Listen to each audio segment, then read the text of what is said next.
Hey Fuji photographers, I've had the X-T50 for a little over a month now, and I wanted to do I don't know if you'd call it a PSA, but just kind of an explainer video about how the new film simulation dial works. Because even if you're never going to use this dial, you need to know how it operates.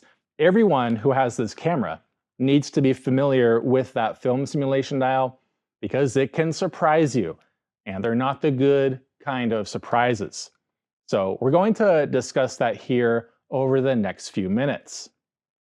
If you've been struggling to learn other aspects of your X-T50, or you just want to get a good familiarization with what all of the menu items do and all of the other settings, I just completed the X-T50 tutorial course, which you can find at photocourses.link/X-T50 and get 20% off of that course with the code TUBE20.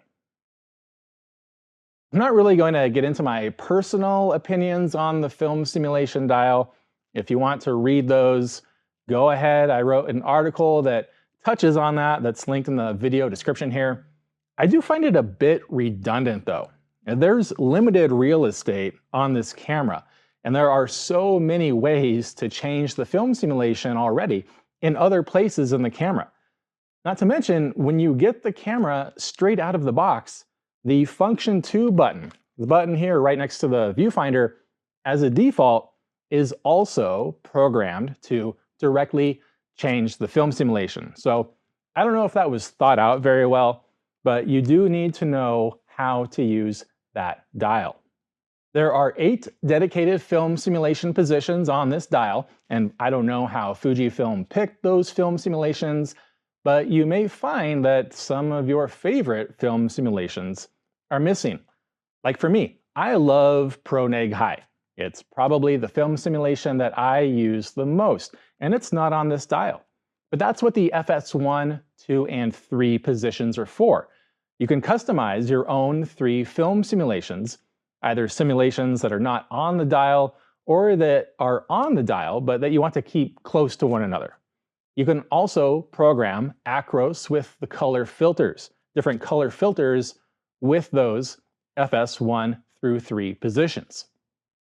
And then you'll also see a C position on that dial. And this is very important to be familiar with because what you need to understand about this film simulation dial is that it will override whatever is in the menus. Anything you have set in the Q menu, in the image quality setting menu, even your custom settings. As you rotate that dial, whatever is set on that dial is going to override everything else. So just a quick example. Let's say that your custom setting uses the Astia film simulation, and that's how you have your custom 1 setting programmed and saved to use Astia.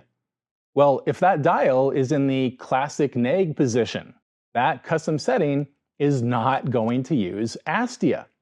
It's going to use classic neg, and you won't be able to change that back in the menus.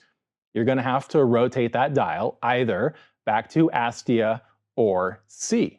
And that's why C is so important. If you have the dial set to the C position, now you can change the film simulation in the menus. You can change it in the Q menu, and you can preserve whatever was saved to your custom settings. You'll note that when that dial is set to anything but C, film simulation is inaccessible in every other menu. If you want to change your film simulations with the command dials, you'll also need to set it to C. It stands for command. And to do that, you'll go into the command dial setting menu in the button dial setting menu, or you can press and hold the front command dial from shooting mode to directly get to the screen, and then just make sure that film simulation is programmed to one of the 4 customizations that you can have for the front command dial. And then with this dial set to the C position, all you need to do is push in on that front command dial until film is highlighted, and you'll see that little semicircle above your film simulation on the screen, which indicates that it's now selected for the command dial, and you just rotate the command dial now to change to the film simulation that you want. So now that we've kind of covered the basic use, let's look at how to program, how to customize that film simulation dial. If you go into the image quality setting menu and then film simulation dial setting, you'll see 4 options there: FS1, 2, and 3, and an acros position. So let's start with acros. If you set the film simulation dial to A for acros, you're just going to get plain acros. However, if you love using the acros color filters, red, yellow, or green, to alter contrast in acros, you can go in here and program one of those color filters to that acros position. I love the yellow filter, so I have my acros position programmed to use yellow. And now when I set that dial to A, I get acros with the yellow filter. The FS1, 2, and 3 positions are fairly self-explanatory. You just go in there and program whatever film simulations that you want to use for those 3 dial settings. Now, like I said, I love ProNeg High.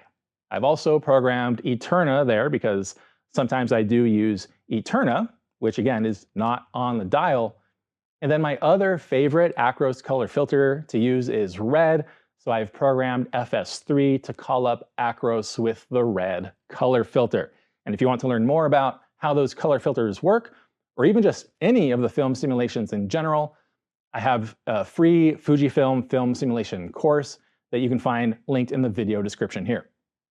So those are kind of the gotchas, the important things to know for using that film simulation dial. And even if you're not using it, it does override every other film simulation setting that you have elsewhere, anywhere in the camera, in the menus, and in the custom settings. So if you do want to preserve those, if you want to preserve whatever is programmed to your custom settings, you need to make sure that that dial is set to the C position. If you have any other questions or comments or other tips for using the film simulation dial, please leave them in the comments below. Thank you so much for watching this video, and we'll see you in the next one.